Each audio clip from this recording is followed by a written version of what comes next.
একদিকে ইরানকে আলোচনায় বসার আহ্বান, অন্যদিকে দ্রুত গতিতে ইরানের জলসীমায় যাচ্ছে মার্কিন যুদ্ধজাহাজের বহর।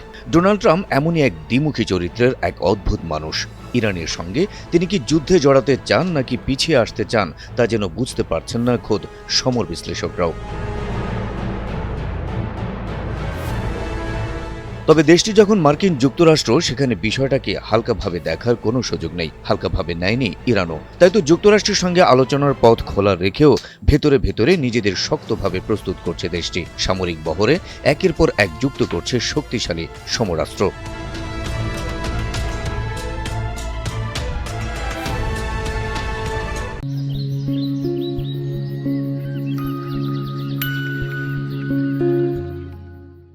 ইরানকে প্রতিনিয়ত আলোচনার টেবিলে বসার আহ্বান জানানো যুক্তরাষ্ট্র এরই মধ্যে মধ্যপ্রাচ্যের জলসীমায় পাঠিয়েছে ভারী অস্ত্রে সজ্জিত বিশাল নৌবহর।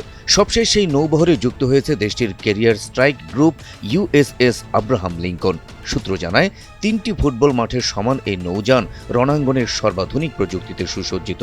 এর বহরে প্রায় 7 ধরনের যুদ্ধজাহাজ, ডেস্ট্রয়ার ও নৌযান রয়েছে।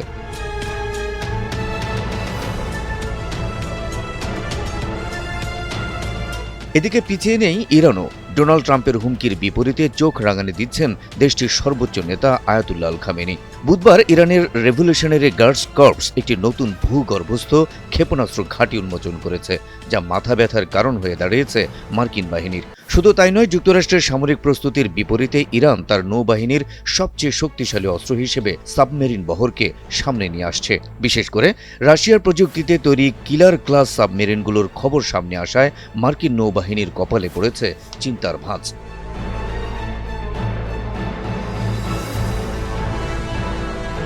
রাশিয়ার তৈরি এই কিলো ক্লাস সাবমেরিন কোনো সাধারণ সাবমেরিন নয়। প্রতিরক্ষা বিশেষজ্ঞরা এই কিলো ক্লাস সাবমেরিনগুলোকে সমুদ্রের ব্ল্যাক হোল বা কৃষ্ণ গহ্বর বলে অভিহিত করেন, কারণ পানির নিচে এই সাবমেরিনগুলো অত্যন্ত নিঃশব্দে চলাচল করতে সক্ষম।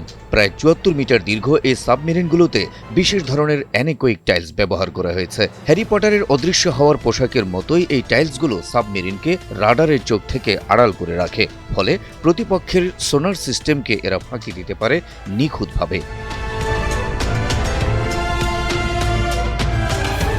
প্রতিটি সাবমেরিন 18টি করে টর্পেডো বহন করতে পারে এবং কয়েকদিন পর্যন্ত পানির নিচে নিমজ্জিত থাকতে পারে। ইরানের নৌবাহিনীতে বর্তমানে 3টি তারেক ক্লাস অর্থাৎ কিলো ধাঁচের সাবমেরিন রয়েছে। এগুলো 80-র দশকে সোভিয়েত ইউনিয়ন থেকে সংগ্রহ করা হয়েছিল। বিশ্লেষকরা বলছেন, এই সাবমেরিনগুলো সাগরে পণ্যবাহী জাহাজ পাহারা দেওয়া বা শত্রু জাহাজকে শনাক্ত করার ক্ষেত্রে মার্কিন নৌবাহিনীর জন্য বিশাল চ্যালেঞ্জ হয়ে দাঁড়াতে পারে।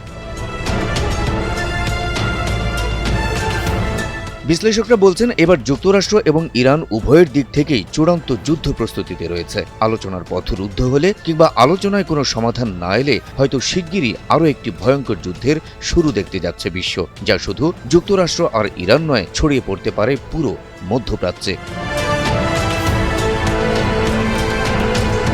Habib Rasel, NTV online.